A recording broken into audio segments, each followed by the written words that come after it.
bersama-sama memeriksa apa yang tertulis di Injil Yohanes pasal 4. Yohanes pasal 4 itu, saudara, memuat satu pernyataan yang sangat radikal. Pernyataan yang sangat radikal dan sungguh-sungguh sangat revolusioner. Pernyataan Tuhan Yesus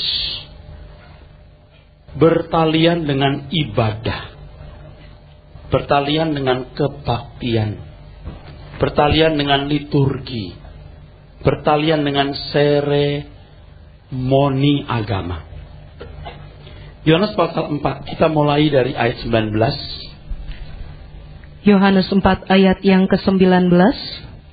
Kata perempuan itu kepadanya, Tuhan, nyata sekarang padaku bahwa engkau seorang nabi. Nenek moyang kami menyembah di atas gunung ini, tetapi kamu katakan bahwa Yerusalemlah tempat orang menyembah. Sebenarnya pernyataan ini yang pertama mengandung atau memuat satu keluhan. Keluhan dari orang Samaria yang diwakili oleh perempuan ini. Sebab orang Samaria yang berdarah campuran darah Yahudi dan darah non-Yahudi atau yang disebut sebagai orang kafir tidak diperkenan ikut beribadah dengan bangsa Yahudi di Yerusalem. Orang Samaria, saudaraku, itu berdarah campuran. Ketika Asyur tahun 722 sebelum Masehi masuk ke Israel Utara, menghancurkan negeri itu, menawan penduduknya, khususnya para bangsawan, membuangnya, dan tidak pernah kembali sampai hari ini orang-orang pembuangan itu. Beda dengan Yehuda ketika ditaklukkan oleh Nebukadnezar. Orang-orang Yehuda ditawan, khususnya para bangsawan, termasuk Daniel, Sadrak, Mesah, Abednego. Tetapi mereka kembali ke Yerusalem setelah 70 tahun ada di pembuangan. Ketika zaman Ezra, Nehemia, mereka masih bisa dipulangkan ke tanah air. Tetapi Israel Utara, saudara, penduduknya ditawan oleh Asyur dan tidak pernah kembali dari pembuangan. Sebagai gantinya, kerajaan Asyur menempatkan orang-orang kafirnya, maksud saya orang-orang asing, di kota Sikem, Samaria, sehingga terjadi perkawinan campur itu. Dan lahirlah orang-orang yang berdarah campuran yang disebut orang-orang Samaria. Mereka tidak diperkenan melakukan ibadah kepada Yahweh di Yerusalem. Perempuan ini mewakili orang Samaria, mengeluh tetapi sekaligus protes.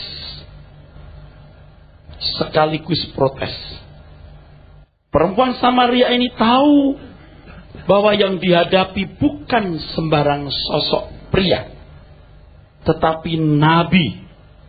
Ketika Tuhan Yesus menelanjangi praktek hidup perempuan ini yang telah menggauli atau digauli 5 pria yang menjadi suaminya. Tuhan, nyata sekarang padaku bahwa engkau seorang nabi. Lalu dia mengeluh sekaligus protes. Nenek moyang kami menyembah di atas gunung ini, tetapi kamu katakan bahwa Yerusalemlah tempat orang menyembah. Jadi orang-orang Samaria tidak boleh ikut orang Yahudi menyelenggarakan ibadah di Yerusalem. Lalu mereka membuat ibadah sendiri di gunung, menyembah Allah Yahweh, Allah nenek moyang bangsa Yahudi. Karena mereka juga merasa sebagai orang Yahudi walaupun berdarah campuran. Dan gunung tempat mereka menyembah Yahweh itu adalah Gunung Gerizim. Perhatikan apa kata Yesus kemudian, ayat 21. Kata Yesus kepadanya, percayalah kepadaku, hai perempuan, saatnya akan tiba bahwa kamu akan menyembah Bapa bukan di gunung ini dan bukan juga di Yerusalem. Ya, pernyataan ini sangat radikal, revolusioner sekali. Saudara harus menempatkan diri, ya, maksud saya berpikir dalam konteks suasana orang Yahudi pada zaman itu. Kita harus menempatkan diri dengan berpikir sesuai konteks zaman waktu itu. Orang-orang Israel yang telah bertahun-tahun hidup dari satu tangan ke tangan lain, satu bangsa ke bangsa yang lain. Lepas dari Babel, Kasdim, jatuh ke Medi, Persia, jatuh ke tangan Yunani, sempat juga saudaraku jatuh ke tangan Mesir, lalu Yunani, lalu Roma. Tuhan menghajar mereka dengan berbagai pukulan sehingga mereka tidak pernah berdiri sebagai bangsa yang berdaulat. Sejak runtuhnya Yehuda tahun 600 sebelum Masehi itu, atau Israel bagian utara tahun 722 sebelum Masehi tersebut. Ratusan tahun. Jadi sebenarnya bangsa itu berdaulat sebagai satu bangsa hanya sekitar 700 tahun. Itu pun juga jatuh bangun, ditawan oleh bangsa-bangsa di sekitarnya pada waktu-waktu tertentu. Kalau saudara membaca kehidupan bangsa Israel, justru bangsa itu tidak memiliki kemakmuran dibanding dengan bangsa-bangsa lain. Misalnya bangsa Tiongkok. Ribuan-ribuan tahun mereka bisa berdaulat atas tanahnya sendiri. Beda dengan orang-orang Israel ini. Selalu jatuh bangun di tangan bangsa asing. Pengalaman pahit yang dialami bangsa ini, saudara, membuat mereka jera. Sehingga ketika masuk zaman penggenapan, ketika Allah semesta alam mengutus putranya, Tuhan Yesus Kristus, mereka sangat fanatik menyembah Yahweh. Mereka sangat ekstrim dalam menyembah Allah yang esa. Mereka adalah orang-orang yang sangat menjunjung tinggi monoteisme, bahwa Allah itu esa, satu secara matematis. Dan mereka giat sekali menyembah Allah Yahweh tersebut. Juga ada sinagog-sinagog yang dibangun, tempat di mana orang-orang belajar Taurat. Oleh sebab itu kalau saudara membaca kitab Perjanjian Baru, tidak pernah saudara baca di situ ada dukun, ada peramal. Sebab mereka telah jera oleh pengalaman pahit masa lalu. Mereka sangat giat menyembah Allah Yahweh dengan ritual mereka yang dibuat selengkap mungkin, serapi mungkin. Tetapi Tuhan berkata, satu kali kegiatan ritual agama seperti ini dihentikan. Ini sangat radikal, revolusioner sekali. Saatnya nanti tiba, orang tidak menyembah Bapa di gunung ini, Gunung Gerizim, bukan juga di Yerusalem. Saudaraku sekalian, kalimat ini ternyata sangat luar biasa. Tuhan mengemukakan suatu bentuk ibadah yang sangat berbeda dengan ibadah yang telah dimiliki bangsa Yahudi atau orang Israel itu. Kalau menggunakan kalimat yang lebih tegas, sangat tidak berbau agama. Tidak di Gunung Gerizim, juga tidak di Yerusalem. Sebab memang saatnya 40 tahun setelah Tuhan Yesus mengucapkan kalimat ini, Yerusalem diratakan tanah. Dan mereka tidak bisa melakukan ibadah. Dan lebih mengerikan, saudaraku, kemudian hari Yerusalem yang sudah tidak ada bekasnya, di atasnya dibangun satu rumah ibadah agama lain. Selesai, habis total, saudara. Kita tidak boleh memandang itu sebagai sesuatu yang kebetulan. Tuhan yang maha cerdas, Tuhan yang pasti memiliki rancangan yang sempurna. Kalau Tuhan Yesus mengatakan bahwa saatnya akan tiba bahwa orang akan menyembah Bapa bukan di Gunung Gerizim dan bukan juga di Yerusalem, itu berarti ada satu bentuk ibadah yang sangat berbeda dengan ibadah yang telah dijalani oleh orang-orang Yahudi ini, yang tadi saya katakan sangat tidak agamani. Ayat 22. Mari lihat. Kamu menyembah apa yang tidak kamu kenal, kami menyembah apa yang kami kenal, sebab keselamatan datang dari bangsa Yahudi. 23. Tetapi saatnya akan datang dan sudah tiba sekarang bahwa penyembah-penyembah benar akan menyembah Bapa dalam roh dan kebenaran, sebab Bapa menghendaki penyembah-penyembah demikian. 24. Allah itu roh, dan barang siapa menyembah Dia harus menyembahnya dalam roh dan kebenaran. Coba kita lihat sejarah gereja.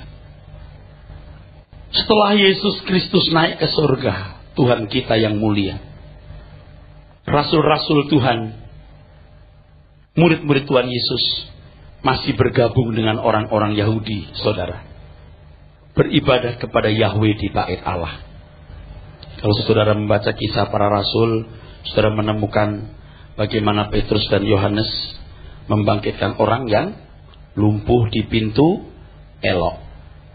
Jadi pada jam-jam ibadah, seperti yang kita tahu dalam kehidupan ibadah orang Yahudi, ada jam-jam tertentu mereka menyembah Allah. Bagi orang-orang yang di perantauan, mereka menyembah Allah Yahweh, berkiblat ke Yerusalem. Jadi soal kiblat sebenarnya bukan hanya dimiliki oleh agama Muslim. Agama Yahudi juga mengenal kiblat dan jam-jam doa tertentu. Mereka berkiblat ke Yerusalem. Mereka juga memiliki satu tradisi, setiap tahun mereka datang ke Yerusalem. Itu disebut ziarah. Ziarah.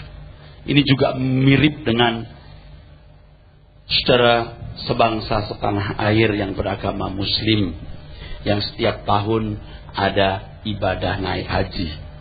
Orang Yahudi melakukan itu, saudara.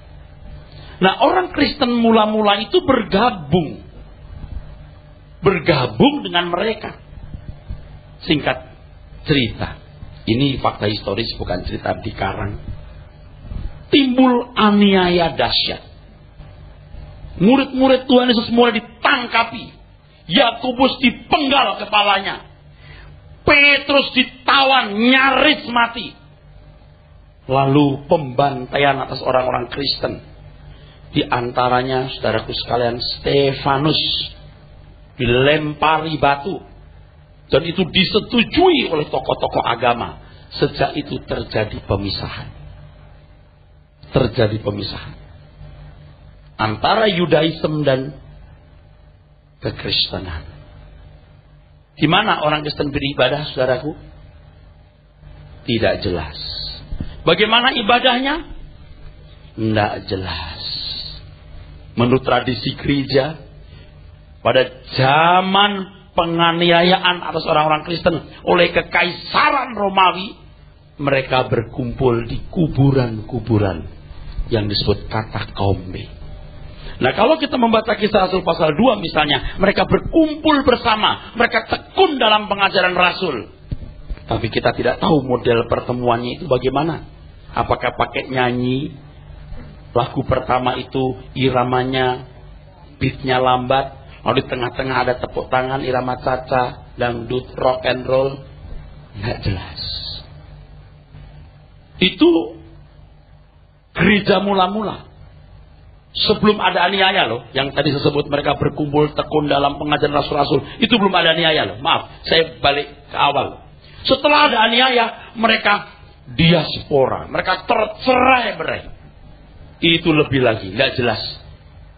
Di mana mereka melakukan pertemuan dan bagaimana isi pertemuan itu. Dan itu berlangsung bukan puluhan tahun, saudara. Ratusan tahun.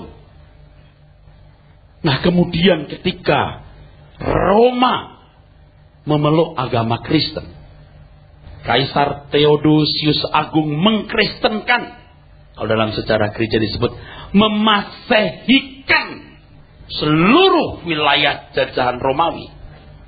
Disitulah mulai ada ritual-ritual dan seremonial Kristen. Yang tentu, kalau mau jujur nih, sangat berbau kekafiran. Sebab dewa-dewa yang diyakini sebagai pelindung-pelindung digantikan santo-santa. Kalau mereka biasa menyembah dewa matahari, Epiphania, mereka ganti jadi Natal, Christmas. Dan yang menyedihkan justru ketika Roma ditaklukkan oleh kekristenan, akhlak orang-orang Roma runtuh.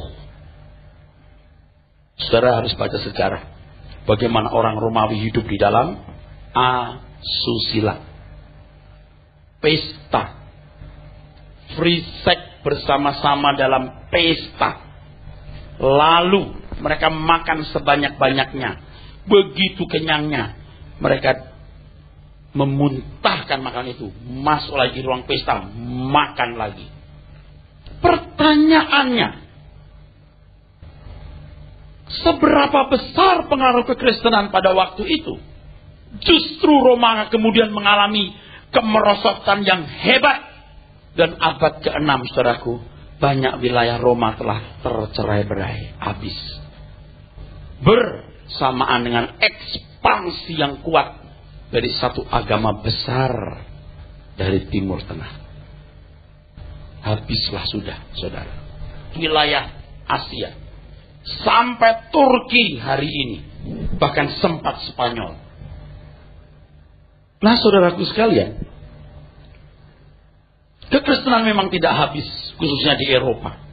Tetapi kekristenan telah melembaga menjadi gereja dengan segala peraturan-peraturan yang tidak berbeda dengan agama-agama lain. Disitulah esensi, inti kekristenan justru lenyap dari gereja. Sejak abad ke-5, saudaraku, sampai abad 15. Abad 15 itu abad di mana gereja mengalami reformasi. Ketika ada sekelompok anak-anak Tuhan yang protes terhadap kehidupan gereja yang sudah menyimpang dari rel kebenaran, muncul Melanchthon, muncul Zwingli, muncul Calvin, muncul Martin Luther, dan tokoh-tokoh lain. Tetapi selama 1000 tahun, dari abad 5 sampai abad 15, kekristenan mengalami degradasi yang hebat. Gereja sangat berkuasa karena gereja bisa memberikan hukuman mati kepada orang-orang yang dianggap menentang gereja. Gereja bisa menjual surat pengampunan dosa. Gereja bisa membuat hukum. Kalau ada umat bisa memberikan persembahan dan denting uang itu berbunyi, maka arwah orang yang didoakan bisa pindah dari neraka ke surga. Bayangkan betapa rusaknya gereja. Alkitab tidak dicetak. Tidak banyak orang yang bisa punya Alkitab. Hanya rahib, imam-imam, dan tokoh-tokoh agama Kristen yang bisa memiliki Alkitab. Itu pun jumlahnya sangat sedikit. Saudaraku sekalian yang kekasih, sekarang kita mesti bertanya, apakah mereka tidak memperhatikan perkataan Tuhan Yesus ini? Bahwa saatnya nanti orang tidak menyembah di Gunung Gerizim atau di Yerusalem, menggunakan seremonial atau ritual-ritual tertentu atau seremonial tertentu, tetapi menyembah Allah dalam roh dan kebenaran. Mari kita melihat dengan jujur, saudaraku. Seandainya Tuhan Yesus hadir di pertemuan ini, dan saudara tanya kepada yang mulia Tuhan kita Yesus Kristus, Tuhan, setujukah Tuhan kalau umatmu menekankan seremonial? Saya yakin Tuhan akan menggelengkan kepala. Aku sudah katakan kepadamu bahwa saatnya orang tidak menyembah di gunung atau di Yerusalem. Kalau kemarin-kemarin dulu bisa dilakukan, boleh dilakukan. Itu dalam rangka ketika Tuhan sedang mempersiapkan jalan keselamatan melalui Yesus Kristus. Ritual, seremonial, upacara agama Yahudi merupakan nubuat dari apa yang Tuhan akan kerjakan, yaitu pengorbanan Tuhan Yesus di kayu salib itu. Tetapi ketika Yesus sudah mati di kayu salib, kita harus mulai masuk dalam ini, menyembah Allah dalam roh dan kebenaran. Ada satu kunci penting untuk orang bisa menyembah Allah dalam roh dan kebenaran. Ayat 22. Kamu menyembah apa yang tidak kamu kenal, kami menyembah apa yang kami kenal. Sebab keselamatan datang dari bangsa Yahudi. Saudaraku sekalian, saudara renungkan bersama dan tempatkan diri saudara dalam konteks zaman waktu itu, saudara. Orang-orang Samaria menatap orang-orang Yahudi menyembah Yahweh dengan pola ibadah yang telah diwariskan oleh Musa yang tertulis di dalam kitab Imamat. Nah, sekarang orang Samaria tidak boleh. Dia bikin ibadah sendiri. Tidak pernah jelas. Tidak ada penemuan yang menjelaskan secara rinci apa yang dilakukan oleh orang-orang Samaria di atas gunung Gerizim itu. Tidak jelas. Tetapi pas satu usaha bagaimana bisa melakukan yang namanya seremonial, liturgi, acara, upacara agama. Ini disebut Tuhan Yesus sebagai tidak mengenal Allah. Jadi saudaraku sekalian, dari apa yang kita pelajari ini, seharusnya kita memetik satu hal yang paling penting, yaitu mengenal Tuhan, mengenal hati Bapa, mengenal kebenaran. Itu yang sering saya gunakan, kalimat yang sering saya gunakan, mengenal kebenaran, supaya kita jangan terjebak mundur seperti orang-orang Yahudi pada abad pertama tersebut. Saya sangat hati-hati menyampaikan khutbah ini, saudara. Sebab sangat kontroversi dengan hampir semua orang Kristen dan gereja. Kalau orang belum mengenal benar Tuhan, bagaimana dia bisa membuat satu upacara agama? Bagaimana bisa?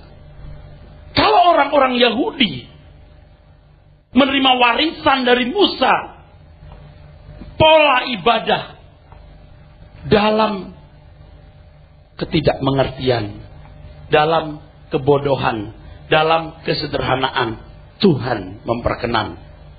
Sebab pada dasarnya semua ibadah itu menunjuk karya keselamatan Allah dalam Yesus Kristus. Amin. Itu nubuatan. Apakah dalam bentuk domba dikorbankan dan lain sebagainya. Tetapi ketika Yesus datang ke dunia, saudaraku sekalian, di situ Tuhan Yesus mau mengembalikan manusia pada tempat yang seharusnya manusia itu ada. Ini yang saya sampaikan lalu, saudara.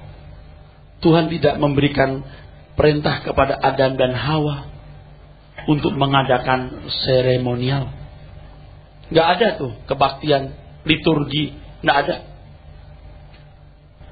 Manusia harus menemukan di mana seharusnya dia berada. Jadi bagaimana seseorang bisa membuat acara seremonial tanpa mengenal Tuhan? Kalau itu anak-anak sekolah minggu, saudara, kita maklum, anak sekolah minggu. Kalau anak sekolah minggu nyanyi Allah kita heran dan besar, maklum, nggak tahu heran itu apa, besar itu apa. Sampai satu kali ada seorang anak remaja tanya saya, tahun kapan saya lupa, tapi saya ingat, tanya gini, Om, kenapa ya Tuhan itu heran? Apanya yang heran? Coba bingung nggak? Saya nggak bisa jawab tuh rasanya. Saya juga nggak tahu bagaimana jawabnya heran. Heran itu konotasinya bisa negatif, bisa positif. Bisa negatif, bisa positif. Heran. Kalau seorang atlet angkat besi bisa angkat barbel seberat 50 kilo, heran nggak saudara? Enggak, orang goblok yang heran. Kalau seorang profesor matematik bisa menghitung 5 kali 5, 25, heran nggak? Enggak, hanya orang yang goblok yang heran. Ketika saya ditanya, Om, kenapa sih Tuhan heran? Ya juga ya, apanya yang heran ya? Saya lupa saya jawab apa waktu itu. Tapi terus terang pertanyaan itu juga susah dijawab sebenarnya. Sebab lagu itu bukan saya yang ngarang. Walaupun saya ikut nyanyi. Coba sekarang kalau kita dengar liturgi-liturgi gereja, kita nyanyi, mari kita bersorak, sorak kemenangan. Apanya yang menang? Coba, saya sangat hati-hati menyampaikan ini. Kenapa? Ini bisa membongkar fondasi yang sudah berakar sangat kuat selama ribuan tahun, bukan ratusan tahun. Telah mengakar selama ribuan tahun. Ini kebetulan contoh yang saudara pasti atau paling tidak hampir semua saudara pernah melihat atau jangan-jangan ikut praktek. Mari kita berteriak, kita sorak kemenangan, kita bersorak, kita sorakkan kemenangan. Ya haleluya. Menang apa? Kalau hal seperti ini terus berlanjut, itu pembodohan dan biasa orang diajak berbodoh ria. Biasa melakukan tindakan tanpa pengertian. Nanti yang lain juga begitu. Ini kebetulan satu contoh. Banyak lagi jargon-jargon yang kita ucapkan dan diucapkan di mimbar ini, saudaraku, yang diucapkan tanpa pengertian. Oke, contoh sederhana saja nih, tetapi yang sering kita lakukan. Mari kita menari buat Tuhan. Kira-kira Tuhan senang gak? Loh, saudara masih bersama saya? Mari kita menari buat Tuhan. Tuhan senang gak?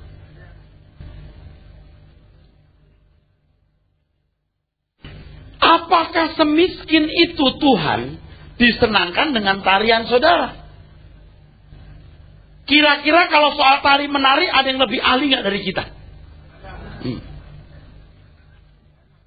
Banyak, oke. Seandainya mereka ada di sini suruh nari sebaik-baiknya, Tuhan senang gak? Belum tentu. Kenapa?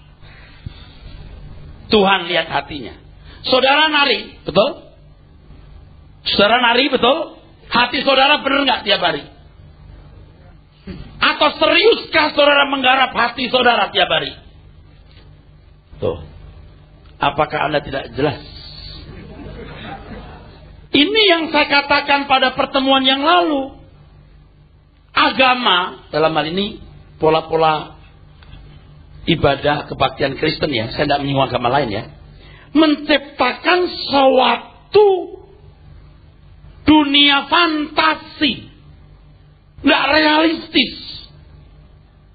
Ayo kita mau terus-menerus begini sampai kapan?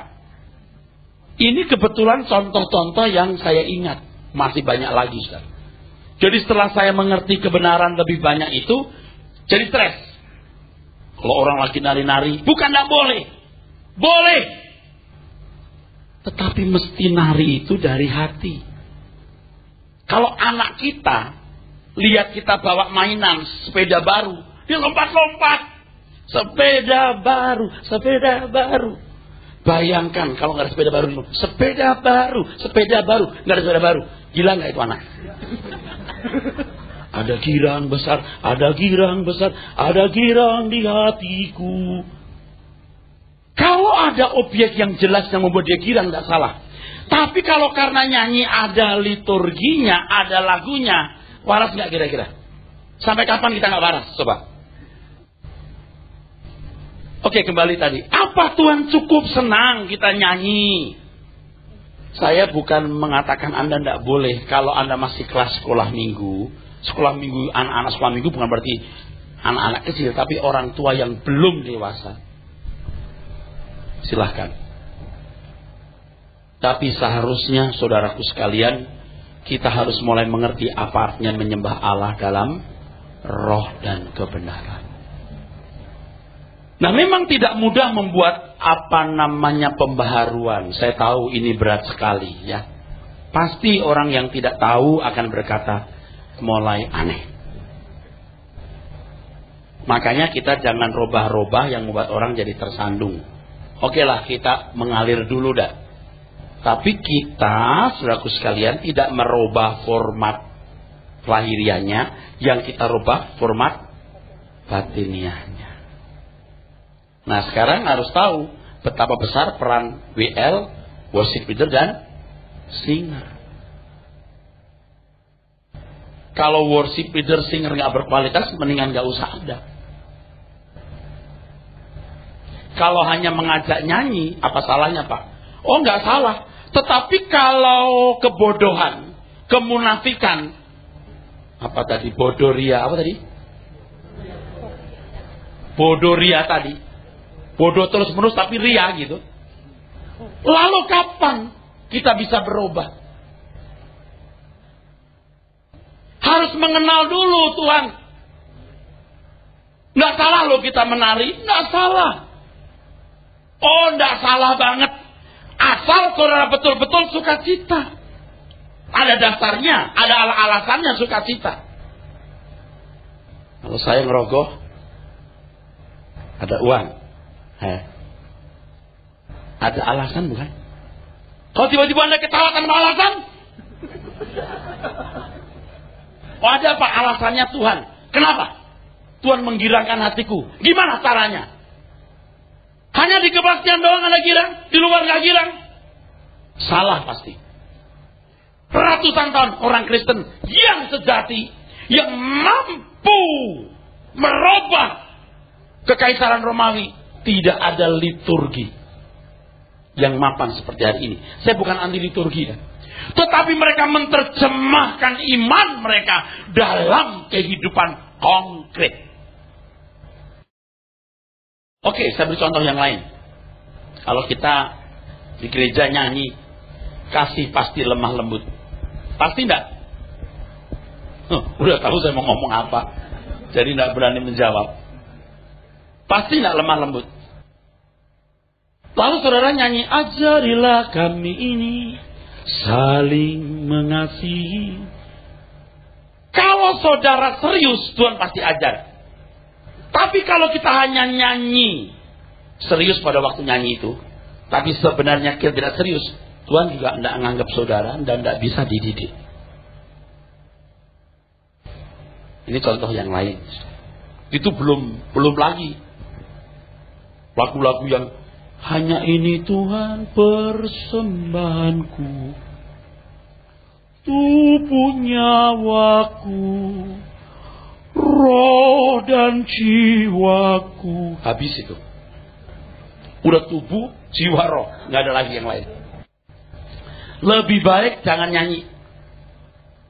Takkan pernah ku bawa selain yang terbaik. Anda persembahan bisa 5.000, makan bakso 10.000. Bukan soal duitnya ya. Kadang-kadang orang ambil kolektif juga ambil uang yang paling rusak. Kalau di gereja enggak, kantong kolektor enggak berbicara. Kotak kolektor tidak menolak. Tapi kalau buat makan di Padang bisa nolak ini kalau uang rusak. Jadi kita buang aja di gereja. Tapi lagunya, Tuhan ambil hidupku. Coba. Ku rela Engkau miliki. Serius nggak? Anda kalau bangun rumah bisa hitungan nggak? Hitungan. 1 miliar. Wah, ternyata membengkak 1,5 miliar. Hajar terus. Betul nggak? Mau jalan-jalan ke Eropa, biayanya berapa? Kalau 4 orang, sekian. 80 juta dengan jalan. Oke, enggak apa-apa. Ternyata membengkak 120 juta. Enggak apa-apa. 200 juta pun enggak apa-apa. Tapi Anda buat ini enggak untuk orang yang kekurangan, untuk pekerjaan misi? Ini bukan malam dana ya. Kalau kita kebaktian, kita nyanyi. Ku rela Tuhan, ini hidupku, ku serahkan bagimu, karena ku tahu pasti semuanya milikmu. Coba. Kan lebih baik kita nggak usah nyanyi daripada nyanyi kita ngebohongi diri sendiri. Lalu kita nggak merasa berdosa, bodoh ria itu berlangsung terus dalam kemunafikan yang hebat. Coba renungkan saudaraku sekalian. Masih perlu nggak ada liturgi? Perlu. Oke. Apa fungsinya liturgi? Apa fungsinya? Nunggu pendeta khotbah datang. Oke. Minggu depan saya terlambat. Tadi juga saya nggak terlambat. Langsung saya khotbah. Nggak ada puji-pujian daripada kita berbuat dosa. Gimana? Setuju nggak? Daripada kita berbuat dosa dengan pengakuan-pengakuan isapan jempol. Hanya ini Tuhan persembahanku, segenap hidupku, jiwa dan raga. Sebab aku miliki harta kekayaan. Kayak anak kecil punya 10 apel, yang 9 disimpan. Dia makan yang 1. Lalu mamanya bilang, bagi mama dong. Nggak mau. Hanya ini mama persembahan. Tolong sedikit.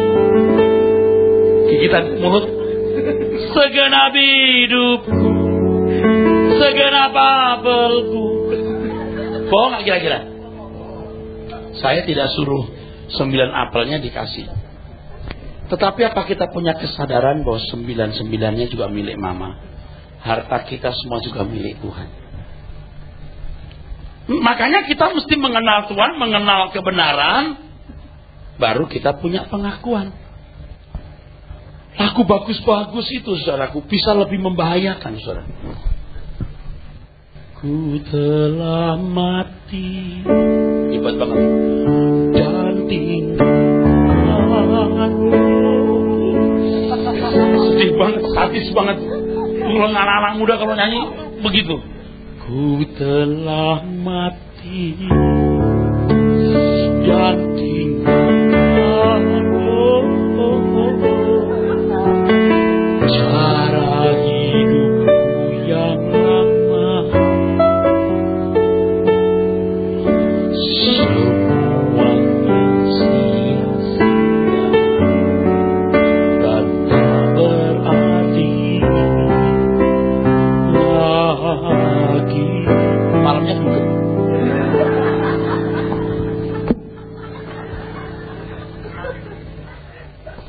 dugem dianggap oke, negatif. Padahal dugemnya untuk apa juga, ya saya tidak jelaskan di sini.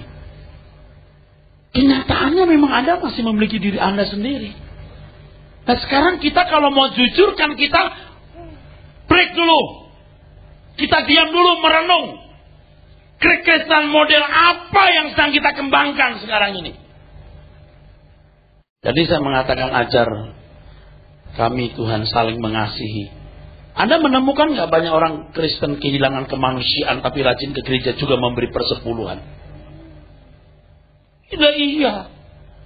Saya tahu kita juga semua belum sempurna, saudaraku, betul. Tetapi ada arah tidak bertumbuh. Ibadah manusia bukanlah upacara agama, tetapi seluruh kegiatan hidup untuk mengelola kehidupan ini, mengelola alam semesta, dan khususnya bagi orang percaya mengemban amanat agung Tuhan Yesus untuk meneruskan karya keselamatan Allah dalam Yesus Kristus sampai ke ujung bumi. Dan kita sekarang sedang belajar terus kebenaran. Saya kalau ngomong jujur ya, sering pada waktu kebaktian sama puji-pujian saya ada di belakang, saya melihat gitu, sering gitu. Saya suka sedih. Nyanyi juga nggak sungguh-sungguh gitu. Banyak jemaahnya nggak sungguh-sungguh sambil nyanyi, lihat SMS, upil. Nggak serius, nyanyi pun tanpa perasaan. Kalau mau serius nih, kita nggak mojok-mojok, kita ngumpul, bener-bener. Ayo, hadirat Tuhan di tengah-tengah kita mau menghormati Dia, musik semua siap yang bagus, bisa itu. Seperti bangsa Israel dulu waktu menyambut kehadiran Allah. Tapi sekarang yang penting bisa nyanyi, puji-pujian, ayo mimpin gitu. Nah, entah hidupnya tiap hari bagaimana, nomor 2, yang penting dia bisa mimpin puji-pujian. Yang penting singer bisa nyanyi, ya. Pemusik juga entah gimana keadaannya, pokoknya main musik. Waduh, kalau zaman dulu orang Israel, Daud memilih pemain musik, wah itu bukan sembarangan. Jadi kita kayak main-main. Lalu kita nyanyi, kau yang terindah di dalam hidup. Anda punya bayangan memperlakukan Tuhan yang terindah itu gimana? Ku sembah Kau, ya Allahku. Dan itu sudah jadi tradisi, suasana sendu, suasana melankolis, suasana khidmat begitu. Ini loh persembahan yang indah. Enggak, Anda nggak kenal Tuhan loh. Yang namanya menyembah itu, proskuneo, artinya memberi nilai tinggi Tuhan. Nah kalau bisu bisa nyembah enggak? Mestinya bisa. Ini bukan fluktuasi nada atau syair yang kita hafal. Ini soal sikap hidup setiap hari. Wah, kerusakannya lebih parah lagi, saudaraku. Ketika ibadah seperti ini dipakai untuk kepentingan pribadi, artinya bagaimana bisa mengeksploitasi Tuhan. Tuhan bertata dalam pujian. Amin. Pujian orang yang mengenal Dia. Menyembah Allah dalam roh dan kebenaran. Ibadah yang tidak dibatasi oleh ruangan, oleh sistem. Tak dibatasi oleh cara atau sistem. Dan dilakukan oleh orang-orang yang mengenal Dia. Tapi sekarang lebih parah lagi. Lebih parah lagi. Ibadah dipakai untuk bagaimana terjadi mukjizat. Anda datang saat ini akan pulang dengan pemulihan. Tiap minggu ngomong begitu, tidak ada sesuatu yang terjadi. Kalaupun terjadi, apa sih yang diharapkan? Apa sih yang dikehendaki? Kalau saudara membaca Kisah Rasul pasal 2, mereka bertekun dalam pengajaran rasul-rasul. Kebaktian bisa dijadikan sarana untuk berdoa agar Tuhan memberi kemudahan hidup dengan kekuatan Tuhan. Liturgi yang digunakan untuk menjanjikan kemudahan hidup dengan kekuatan Tuhan adalah penyesatan. Tidak mengajarkan Allah yang benar. Justru mestinya yang diajarkan adalah tanggung jawab, kerja keras, mengembangkan diri, membangun integritas. Saya ingatkan, Tuhan tidak akan memberi kemudahan kepada manusia selama manusia masih mampu menjalani atau menopang hidupnya. Apakah saudara tidak mengerti, tidak menyadari bagaimana liturgi dijadikan sarana untuk mengangkat diri si tokoh-tokoh tertentu, dijadikan sarana untuk mengikat jemaat supaya menjadi anggota. Tidak salah jadi anggota satu gereja, tetapi kalau liturgi mengikat mereka bukan karena kebenaran, akhirnya terjadi dominasi manusia terhadap manusia lain. Dan kita telah melihat fakta, saudaraku sekalian. Gereja-gereja yang sesat di dalam sejarah gereja, bagaimana Tuhan dimanipulasi. Kekuasaan Tuhan, dalam tanda kutip ya, kekuasaan Tuhan, dijadikan kekuasaan manusia untuk mengatur manusia lain. Itu bukan jahat, sangat jahat. Dan praktek-praktek seperti itu terjadi dalam bentuk-bentuk yang lain dewasa ini. Ini seperti benang kusut yang kita tidak tahu dari mana mulai kita mau mengurainya. Tapi dengan mengenal kebenaran, saudaraku sekalian, kita akan menempatkan diri kita benar di mata Tuhan. Sedih saya dengar ada seorang yang dulu pindah ke kota lain. Bukannya ke gereja yang benar, sudah kita arahkan juga ke gereja sini. Enggak, dia ke gereja lain. Satu gereja. Dan dia berkata, saya bertumbuh di situ. Saya bertumbuh oleh puji-pujiannya. Saya bukan melarang Anda punya puji-pujian bagus, tetapi iman datang dari pendengaran dari firman. Oh, pujiannya bagus membangun iman. Enggak, itu psikologi. Anda salah. Anda keliru. Apakah Anda bisa bertumbuh lewat puji-pujian? Tidak mungkin. Nah, tentu ada orang-orang yang mengembangkan cara-cara seperti ini. Bagaimana mengemas satu pertemuan bersama yang namanya kebaktian, yang namanya ibadah itu, sehingga orang bisa terikat begitu rupa. Saya tidak katakan salah ya, membuat ibadah yang profesional. Tadi saya katakan saatnya nanti harus memiliki ibadah yang benar-benar tertib. Kalau belum tertib, mendingan dipimpin satu orang. Musik tidak usah rame-rame, satu keyboard. Kalau tidak ada yang bisa main keyboard, tidak ada nyanyian.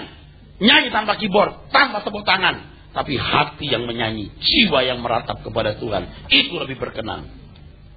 Mesti begitu.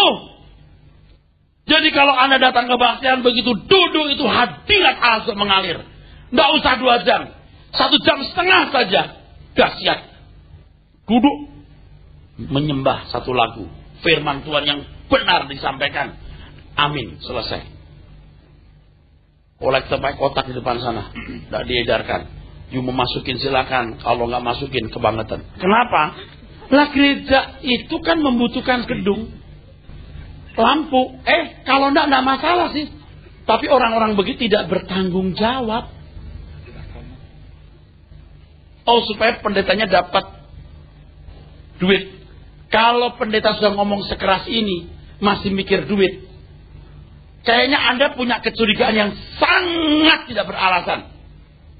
Kalau sudah segalak ini, saudaraku, Anda masih mandang saya cari duit, Anda tidak punya nurani yang baik. Bukan saya mengatakan I am the best. Saya sudah frustasi hidup. Saya tahu nikmatnya makan, minum, seks. Saya tahu merasakan kehormatan, gelar. Saya punya popularitas sebagian saya miliki. Tidak indah. Tidak luar biasa. Sebab air kehidupan hanya satu. Tuhan. Saya bukan anti liturgi loh. Tapi Tapi betul-betul menghadirkan Allah di tengah-tengah jemaat yang mengenal Dia, yang bergaul dengan Tuhan every day. Tidak ada yang bisa mengalahkan Yesus. Apakah itu makan, minum, seks, rumah bagus, popularitas. Hanya Dialah sukacita hidup kita, saudaraku sekalian. Jadi sekarang Anda harus bertuhan setiap hari. Bukan hanya di gereja.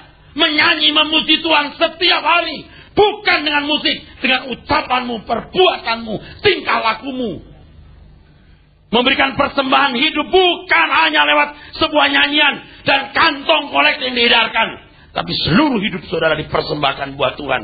Sehingga saudara mengerti itulah ibadah yang sejati. Amin.